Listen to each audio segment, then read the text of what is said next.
ጊዜው ስለ አየር ንብረት ለውጥ የተሳሳቱ መረጃዎችን የሚያሰራጩ ሰዎችን የምንዋጋበትና የሚያመጣውን ጉዳት የሚክዱትን የምናሸንፍበት ሊሆን ይገባል ሲሉ የብራዚሉ ፕሬዝዳንት ሉላ ዳ ሲልቫ በኮፕ 30 የአየር ንብረት ጉባኤ ላይ ተናግረዋል።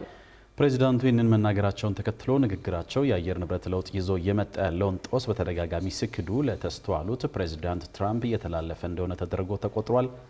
አቤል አበበ በተከታዩ ጥንቅሩ በጉባኤው ላይ የተነሱ እንዲሁም ደግሞ አሁን ላይ ያሉ የአየር ንብረት ለውጥ ጉዳዮችን የሚዳስስ ይሆናል።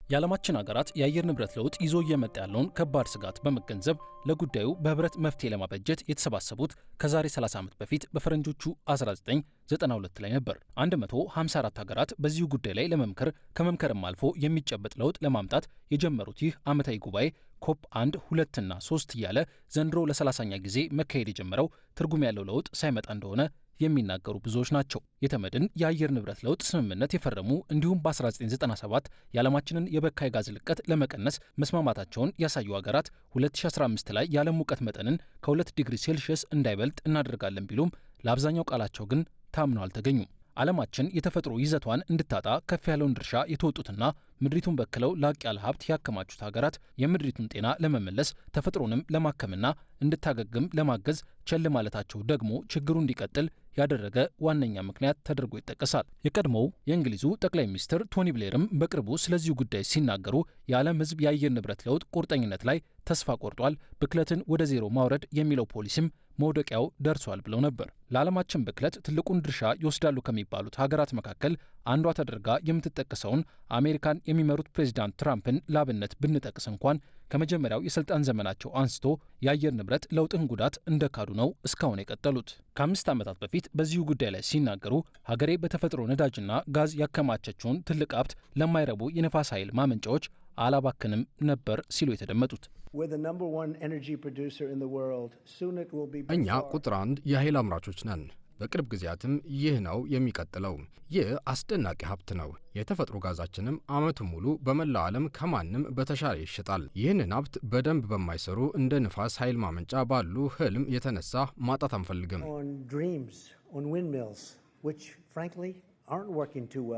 ከ5 ዓመታት በፊት የአየር ንብረት ለውጡ ዳፋ ደጃቸው ደርሶ የኒውዮርክን ግዛት በሰደድ እሳት ባያያዘ ጊዜም ቢሆን ፕሬዚዳንቱ አደጋው ከአየር ንብረት ለውጥ ጋር ተያይዞ እንዲነሳ አልፈቀዱም ነበር።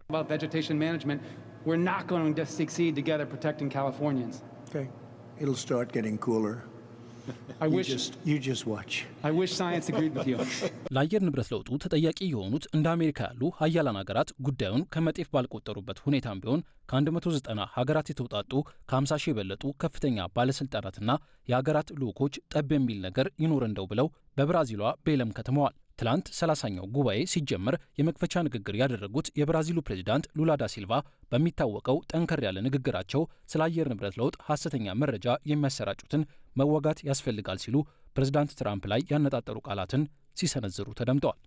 É momento de impor uma nova derrota aos negacionistas. ጊዜው በዚህ ጉዳይ ተደራዳሪ የሆኑትን የምናሸንፍበት ነው። ዓለማችንን ከፓሪሱ ስምምነት ውጭ ካየናት ክፍለ ዘመኑ እስኪያልቅ ድረስ ከ5 ዲግሪ ሴልሺየስ በላይ ሙቀት የሚኖርባት የጥፋትና የውድመት ቦታ ናት። በትክክለኛው መንገድ ግን በተሳሳተ ፍጥነት እየሄድን ነው። ለሚሰሩ ሰዎች ይህ የኮፕ ጉባኤ የሚያረጋግጥላቸው $1.3 ትሪሊዮን ለዚህ ጉዳይ መዋል $2.7 ትሪሊዮን ሰዎችን ለሚገድል ጦርነት ከመዋል የተሻለ መሆኑን ነው። de dólares para a gente acabar com um problema que mata.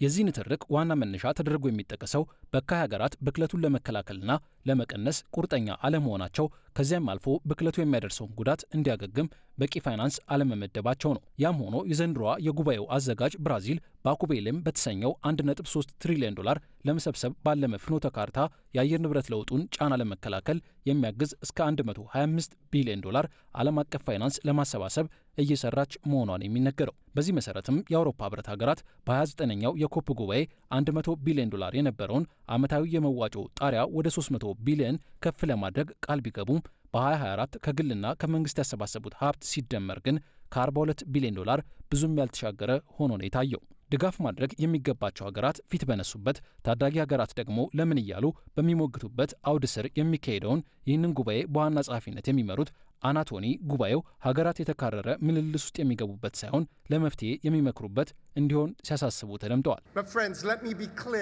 ጓደኞቼ በአንድ ነገር ላይ ግልጽ ለሆነላችሁ ይገባል። በዚህ የኮፕ 30 መድረክ የእናንተ ስራ መሆን ያለበት አንዳችሁ ከአንዳችሁ ጋር መጋጨት ሳይሆን የአየር ንብረት ቀውስን በጋራ መታገል ነው። በፓሪስ ስምምነት የሚታይ ለውጥ ለማምጣት እየተሰራ ነው። ይህንን መዘንጋት አይገባም። ከዓለማችን ሕዝብ ውስጥ 80 በመቶ የሚሆነው የአየር ንብረት ለውጥ እቅዶችን እንደሚደግፍ በጥናት ተረጋግጧል የሚለው የፖለቲኮ መረጃ ደግሞ ለውጡን ለመደገፍ የበካዮቹ ሀገራት መሪዎች እምቢተኛ ሆነው እንጂ 69 በመቶ የዓለማችን ሰዎች የገቢያቸውን 1 በመቶ ለዚሁ ጉዳይ ለመለገስ ፈቃደኛ ናቸው የሚል መረጃን ያጋራው። የሆነ ሆኖ ህዳር 12 ቀን 2018 ዓ.ም ድረስ የሚመከርበት ጉባኤው በትላንትናው ዕለት በይፋ መጀመሩን ተከትሎ የወጡ መረጃዎች ኢትዮጵያ ተፎካካሪዋ የነበረችውን ናይጄሪያን ቀድማ ኮፕ 32ን ከ2 ዓመት በኋላ ለማዘጋጀት የተመረጠች ሀገር ስለመሆኗ ይፋ እያደረጉ ይገኛሉ።